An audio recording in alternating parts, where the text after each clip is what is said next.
Hi guys, this is the team from ThermoVape, and we wanted to take a minute and shoot a video and discuss our products with you guys really from an educational standpoint, so that as you guys are carrying our products and talking about our products with your customers, you have more information on how the device works, why it works the way it does, and really how to get the most out of the device.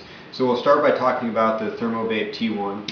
So I'll pull a new kit apart here. So this is the ThermoVape T1 starter kit. ThermoVape device, a couple cards come in it, batteries, and then the complete charging setup. So this is a car adapter, wall adapter, charger. I think the battery charging is pretty straightforward. That's indicated here which way to put the batteries in.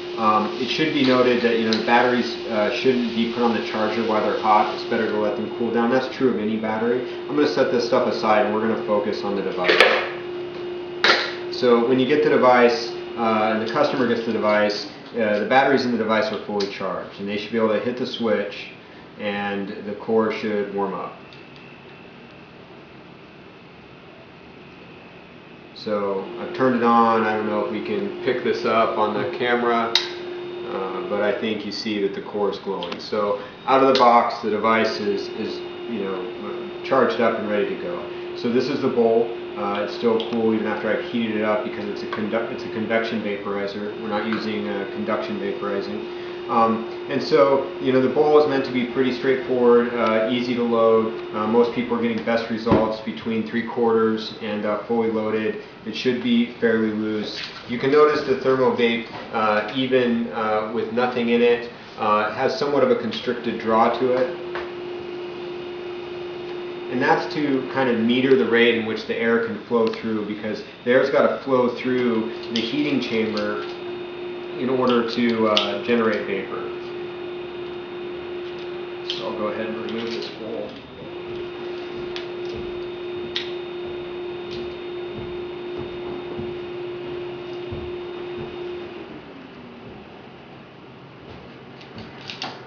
So the way this works is we have 4 small air holes at the bottom of the heating chamber here. The air comes in and travels through the center heating chamber and passes over the ceramic stabilized heating coils and is warmed, and then that warm air passes through the bowl, the chamber, to generate vapor. And so the constricted flow is because all the flow is metered by these 4 intake holes. And it should be noted there's a lot of talk about the vapor path. The piece of Teflon that we use for insulation is down right on through the metal where these threads are, but actually where the air goes in, everything from there and where the air flows through, there's not even any Teflon. It's all just electroless nickel plated metal and the ceramic and our resistance wire, which is a pure American sourced resistance wire. So it's a very clean flow path, and it should generate a very clean, pure heat. So that's kind of some nuts and the bolts of the convection vaporizer aspect. Now, when you take the bowl off like this, it brings up one of the kind of common problems people may have is if they're messing with their bowl and taking it on and off. What happens is they can move this switch out of position, and so the key is here is with this is you tighten down your bowl. If somebody's having problems with their contact, a quick fix is to just pull this out, take the O-ring, put the O-ring in there, and tell them that they've got to get it seated. There's a little shoulder, and the O-ring will sit really firmly against it. It's meant to rest down there quite firmly. Once it's rested down there firmly, the switch can be pushed in. And I'm pushing against the black plastic here that houses the switch. Once that's in there, I know I've got good contact, and I can actually screw down my bowl and I'll notice that that switch position moves a little bit. And this assures me that the contact on my heater for my bowl is making contact with the switch.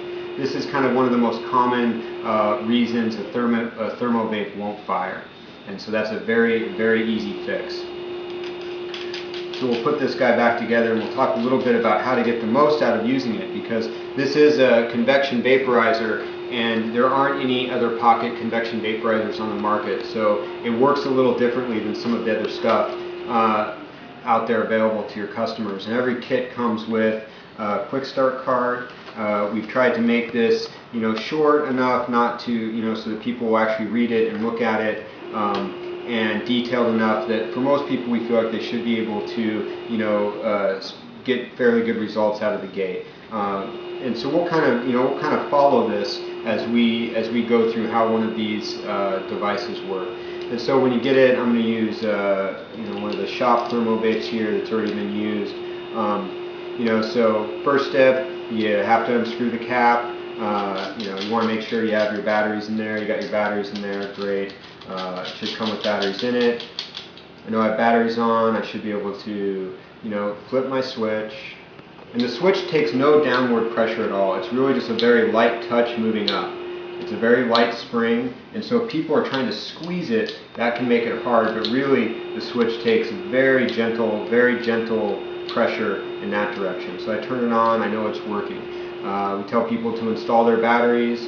They have their top open there. In terms of grind with people and their botanicals, I think it's not necessary to really finely grind this. I'll just finger grind. If I just crush this up like so. So this is what I would not call, it doesn't need to be ultra fine or a powdery grind, but it should be ground. All vaporizers work better with ground herbs, as I'm sure everybody's aware of. So if I load this up, this is pretty loosely placed in there. That's probably over 3/4. Maybe I'd probably call that pretty full. And then I just put my cap on. So this is a cold ThermoVape. It hasn't been used recently, so it's like, it'd be like you were using a brand new one for the first time. And we tell people to slide the switch up and give it a 10 to 15 second warm up. So 1001. So we've been at about 10 seconds, and now a very slow inhale.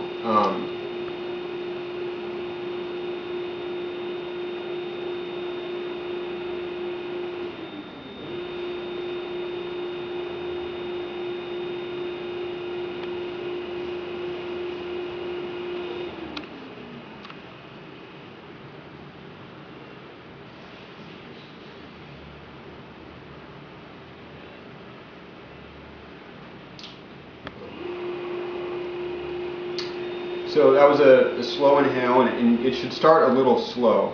When you're first starting the inhale, that first few seconds, you're bringing the herb in the chamber up to temperature by passing that hot air through it.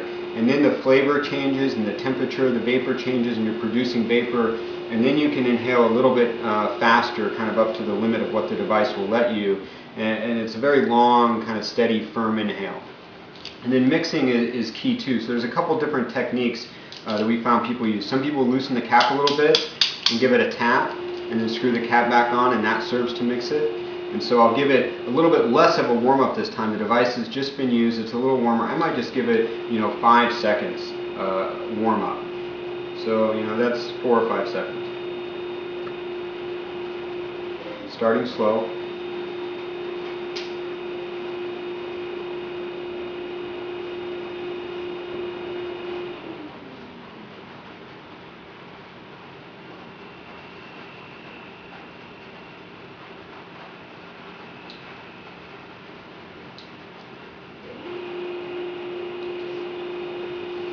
And I can feel the warmth, taste the vapor, and sometimes too, if I'm taking a real air, I'm kind of puffing there. I puffed out a couple exhalations.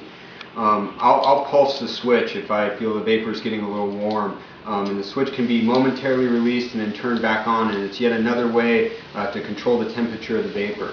Draw speed is the biggest part of the control over the vapor temperature, but as well as being able to turn the switch on and off. So another way people mix is they'll just undo this and they'll just dump it out into their cap, shake it around, and then just thread their cap back on. And so then that's another way. Mix it. They don't have to put it out in their hand or do anything. Very short warm up. The device is hot.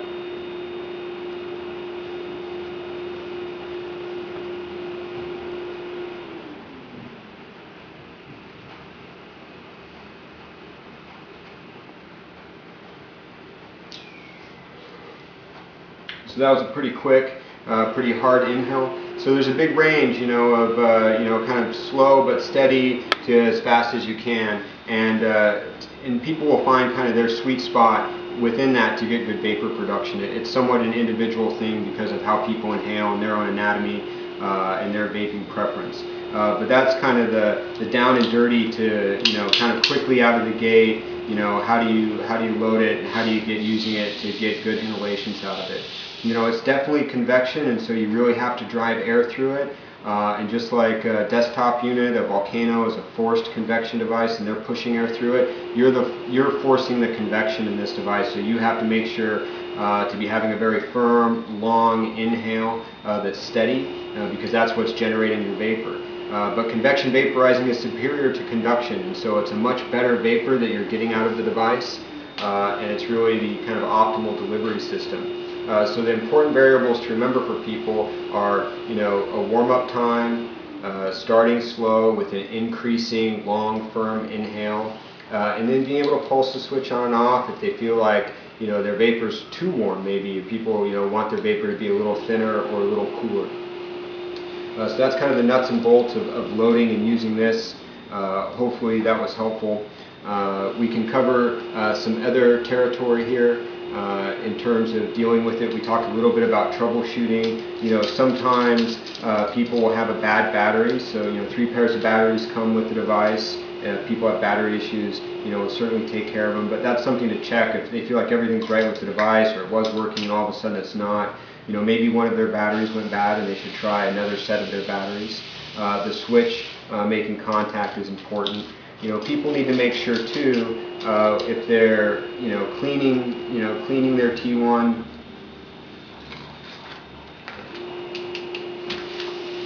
if they're cleaning their T1 and taking their bowl out, when they put it back in, they have to make sure they thread it back in all the way, and then they need to make sure that switch is making contact. So if they're messing with this and loosening it around, it is convenient that the bowl comes off.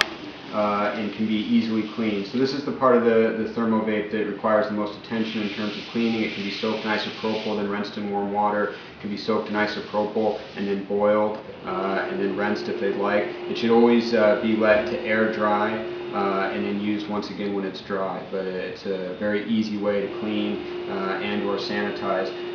The problem comes when they get it and they're done and they're like, great, I want to put my ThermoVape back together and have a nice session. They have to make sure that they go through, and if it's not working as it should be, that they double check and make sure that that's in contact, and that when they thread it down, they see that switch position move here so they know they're making good contact. Once people understand that troubleshoots greater than probably 90% of the problems people may have with their ThermoVape.